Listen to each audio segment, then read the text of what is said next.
আমরা প্রায়ই অন্যদের খুশি করতে গিয়ে নিজেকে ভুলে যাই, কিন্তু মনে রাখবেন, নিজেকে সম্মান করা কোনো অহংকার নয়, এটা আপনার দায়িত্ব। নিজেকে সম্মান করার অর্থ নিজের সীমানা রক্ষা করা, না বলতে শেখা, নিজের ভুল মেনে নিয়ে এগিয়ে যাওয়া, নিজের স্বপ্ন এবং লক্ষ্যগুলোকে গুরুত্ব দেওয়া, শরীর ও মনের যত্ন নেওয়া। যারা আপনার মূল্য বোঝে না তাদের থেকে দূরে রাখা। যখন আপনি নিজেকে সম্মান করবেন তখন অন্যরাও আপনাকে সম্মান দিতে শিখবে।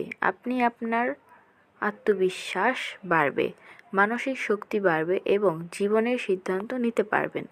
মনে রাখবেন, আপনি যথেষ্ট, আপনি যোগ্য, আপনি মূল্যবান। আজ থেকেই শুরু করুন, নিজের প্রতি একটু দয়ালু হন, নিজেকে ভালোবাসুন। ধন্যবাদ। Thank you.